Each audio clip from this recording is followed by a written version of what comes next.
What makes us happy? Have you ever truly sat down and thought about what makes you happy? Not on the surface kind of happy, but when you look deep down inside of you, what makes you happy? Is it spiritual? Nature? Friends? Family? Money?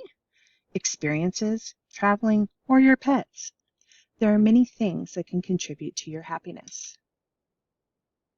Things that we think make us happy, things that provide instant gratification, that fulfill our temporary needs or desires, or things which appeal to the more materialistic side of human nature. Over time, however, that happiness seems to dissipate. We are left with an innate and never-ending pursuit for the next quick fix to the ever-present issue of uncovering happiness. In Pursuing Happiness, a Bedford Spotlight reader, authors Matthew Parfit and Don Skorsky address just that. True happiness and how to get there. We wanted selections that represented a wide range of genres, including scholarly articles, poems, classic essays, self-improvement literature, scientific studies, and journalistic pieces. As we travel through Pursuing Happiness, we are taken through 5 chapters that cover a wide variety of topics, ranging from spiritual practices, discussion of ethics and morality, what it is people most typically attribute their personal happiness towards, whether or not we deserve to be happy, and how we can go about creating our own happiness. I believe that when delving into pursuing happiness, you must maintain an open mind and attempt to free yourself of any personal biases you feel in regards to what you believe should or should not define yours or another person's happiness.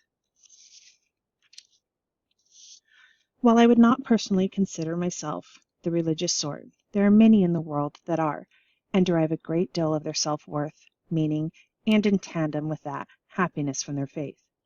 Chapter 1 is titled, Does Spiritual Practice Lead to Happiness?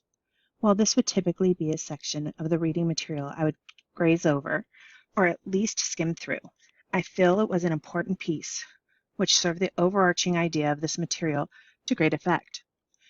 Reading this chapter allowed me to explore a part of the human experience I had not personally delved into in many years, and gave me the opportunity to better understand how faith and devotion can truly be the key to someone's continued happiness, not just a band-aid cobbled together from some self-gratifying hedonistic behaviors, but from a genuine feeling of higher purpose and pursuit of an internal end goal. I believe it is important to read the book from cover to cover to really get a feel of what the authors are trying to express. The authors are intelligent enough to fully understand the sublets and nuances of the human mind and the question their book poses, and are not here to tell you exactly what to do or what it takes to be happy. The overarching theme in this book is happiness is different for everyone. What makes any one singular individual happy won't necessarily have the same effect on another. Instead of providing someone answers to overcome the pursuit of happiness, they provide intelligent and thoughtful discussion regarding how people as a collective view the eternal hunt for happiness and meaning, and allow the reader to draw their own conclusions on what may work best for them from that. Chapter 4, Do We Deserve to Be Happy, was bar none my favorite chapter within this book. The chapter is introduced immediately with an essay by C.S. Lewis, the last he published before passing away. In this text, Lewis states, "It is quite certain what they did not mean. They did not mean that man was entitled to pursue happiness by any and every means. They mean to pursue happiness by all lawful means." This quote reminds us that we shouldn't pursue happiness by harming yourself or others. For example, robbing a bank or murder, but we are all entitled to happiness.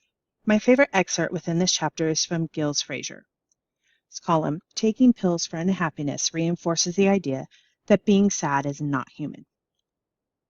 Fraser discusses mental health and medicating to cure it, and that by labeling our sadness as something to be clinically treated, Big Pharma can extort a ridiculously large amount of money from those effectively attempting to improve their own mental state. Fraser states, "But happiness is often a perfectly proper response to the state of the world. If you have a shit job or a shit home life, being unhappy is hardly inappropriate." Fraser continues on stating that Many of the drugs we are popping only deal with the symptoms. Fraser seems to imply here that while medication can be beneficial in alleviating the symptoms caused by poor mental health, they are completely ineffective in promoting mental health as a whole. It's up to the reader to decode and decide what is best for them. Is monetary gain what drives you towards happiness? Do you require the quick thrill of instant gratification to truly feel alive? Or do you prefer pushing yourself for the long haul in pursuit of a greater reward? Is faith and devotion how you derive your sense of purpose and spiritual fulfillment? Does the current state of the nation or world illuminate your happiness in a positive or negative light? And how do you pursue change to effectively aid yourself in your pursuit of happiness? There are an innumerable amount of questions which can be poised to help find the same answer, and no one answer is entirely correct. The implication of this book dictates that happiness is not easy, but it is still something we should actively pursue to the best of our ability. Happiness is a spectrum, not a tangible object, which can be grasped and coveted, hoarded away in your mind. It is fleeting, and it is ever-changing. Aristotle once said, "Happiness, then, is something complete and self-sufficient, and is the end of action. There will always be paths to tread and methods to try. Roll with it."